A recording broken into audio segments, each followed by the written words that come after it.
the actual needs of the 49ers in detail. This is what I have as the actual needs.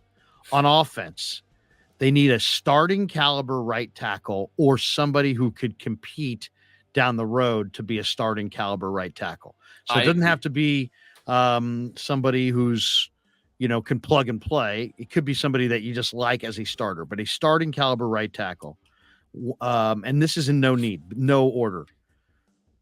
Maybe another wide receiver if you see a dynamic player that that you think you can get a good deal on. I kind of like Jonathan Mingo. I've seen him in the 5th round. To me, that's a steal of a 5th round pick. That guy could be a stud. He could be a Pro Bowl caliber receiver. So if you got like some awesome value on a receiver, I could see that. Otherwise, I don't think receiver's a big need. A future number 1 tight end or a solid number 2 tight end. I think Kittle's a 1. I think the rest of the guys are 3s and 4s. I think tight end, another primary tight end, is a need. And then I think a need that is an underrated need, and I didn't really think of it as a need until I saw that they worked out this Izzy Anabaconda from Pitt. But I think Shanahan would like that back that has the big time speed that at will can get to the edge like he had in Mostert. Even if he ran him in a committee type situation, Right. he wasn't an every down back. I think that the same way they needed Danny Gray to take the top off the defense vertically in the receiving core. Now they have that weapon. They're more balanced there. They need a dynamic speed back who can get to the edge and give them that outside zone one cut and go home run hitter kind of capability in the run game. Because one thing that it was pretty clear when they had Mostert, they were dynamic throwing it and running it. Yeah. Now with McCaffrey, they're dynamic throwing it, but they're really more plodding as far as running it. And if they had, they got a big play out of the run game from Ray McLeod. Yeah. And to me, if they had that one dynamic running back that could take it to the house on any particular snap, it would give them a dynamic on offense they don't have. So I agree with you probably on every single need that you just mentioned, right? Right tackle, obvious. I don't think right tackle is necessarily like you said a solution for this year, but draft your next guy to be your next right tackle, right? Have him sit a year and develop him. They seem to like that plan. They did it for Talanoa Hufanga. They did it for Aaron Banks. They've done it for a few different guys here. They're about to do it with Drake Jackson. He essentially, I mean, he played, right, but it was always minimal snaps, and then he ended up sitting basically the entire last 4 or 5 games of the playoffs, or the 4 or 5 games of the season, including the playoffs. So I'm with you across the board there, Krug. The one thing I would say with running back is I think it is a need. I do think they need a home run hitter speed guy. Though I do think Mitchell, when he's healthy, which is once in a while he does show a little bit more juice, but then that knee seems to always be banged up, right? The multiple MCL sprains last year, the knee injury before that, it is a little bit of a question mark. The thing with the running back, though, is Krug, Shanahan doesn't seem inclined to be rotating these running backs a lot. How many snaps was McCaffrey playing down the stretch of the season? Like Mitchell the 80, year I seem before like was, yeah. 80%. I mean, you remember you and I were talking about the McCaffrey Mitchell split going into the playoffs. You were saying it was going to be 60-40 McCaffrey Mitchell, and I said it was going to be 80-20. Well, it turned out to be like 90-10 McCaffrey and Mitchell. Like Mitchell had The to have like 3 good runs in a row. Mitchell never physically got right. That's true. I think. That's true. That's true. But even the year before, right, they never split Mitchell with anybody. No. Mitchell basically, and it was they had to go to Debo, and Debo logged how many snaps at running back. So there doesn't even Mostert, other than the time Tevin Coleman would come in to start the game, and the real issue was that Mostert wasn't very good at pass blocking, and Coleman was excellent at it. That's why there was a little bit more of a rotation there.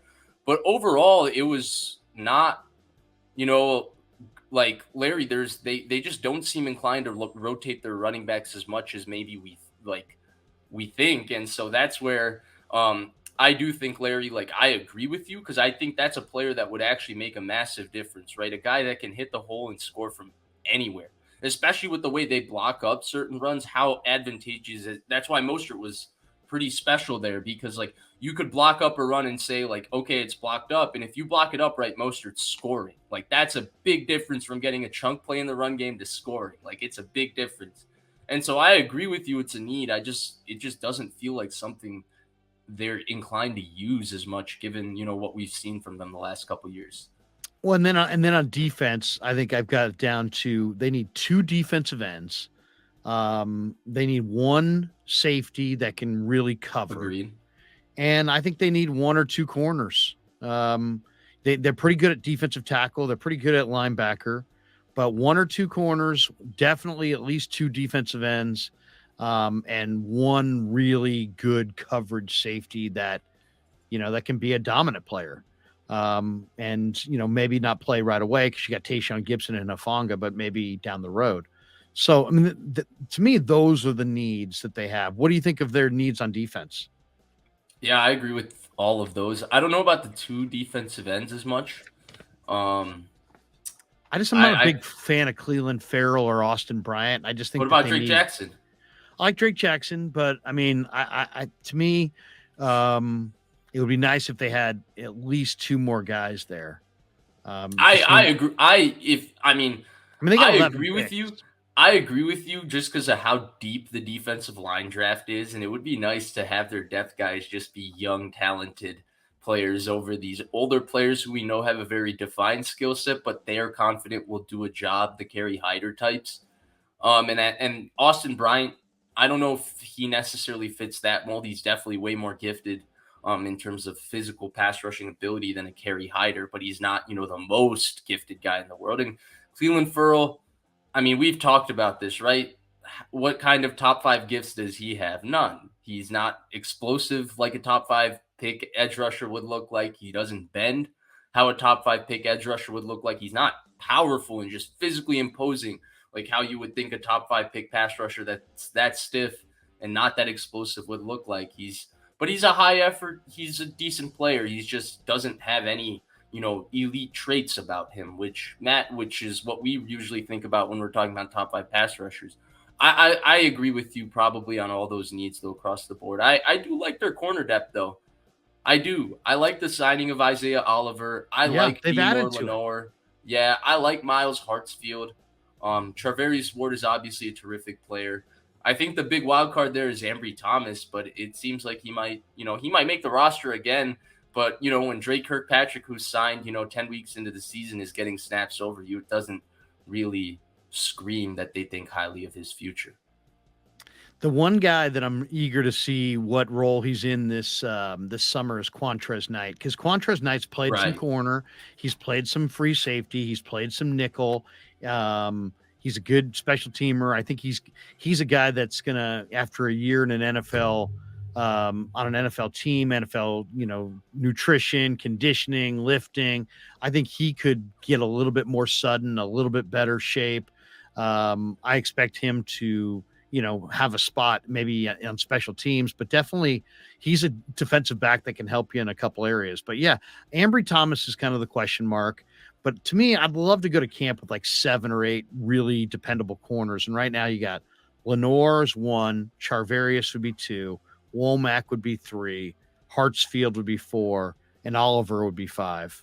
And Right. then after that, I don't know about everybody else. So it's like I'd love to see them get one, maybe two corners, especially because once you lose a guy, like if you lose Mhm. a corner, man, they're impossible to go find off the street in the middle of the year. So I'm Let hoping me that ask you a a couple question, of those Larry. day 3 picks are corners.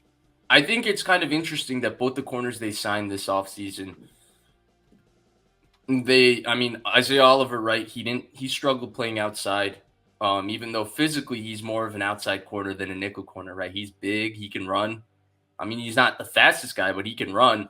But he's a nickel player, and Miles Hartsfield is a nickel player as well. Do you think that means that Diamador Lenore and Sam Womack are looked at as outside corners? I know Womack was drafted to be a nickel, but they ended up having him play outside whenever they played him last year, outside of when he started week one. And Diamador Lenore was the starter. He took the job from Womack at nickel, and then he ended up moving outside. And I thought he played well overall. If you look at his season for a guy that was a fifth round pick in his second year, playing on the other side of Mooney Ward, I thought he had a strong season. Yeah, for sure. And so, do you think that perhaps they look at those two guys as outside corners, and that's why they signed two nickels for depth now that Jimmy Ward walked? Well, I just think that the nickel spot is a really difficult spot. You gotta deal with the two-way break. Usually, you gotta be physical. You also have to be smart. I'd much rather have an experienced guy who's been through the NFL battles inside you can get picked off. There's all kinds of pick plays and pseudo pick plays, and it's like Right. it's just a different deal inside. And I think it's so your technique and your experience means so much. I just think in Oliver, they found a player who you're right. I mean, at Colorado, he played outside, and then in the league when he started, he played outside, but he's coming off a really good year where he got healthy and he played really efficiently inside. So I think they're just trying to capitalize on that momentum. I don't even know that they would have liked Oliver outside because he was kind of inconsistent, but this year he kind of got to a different level of consistency and he's still Right. relatively young. So and then losing Ward was so dependable and he could play in any spot. I Right. just think they really want to be covered.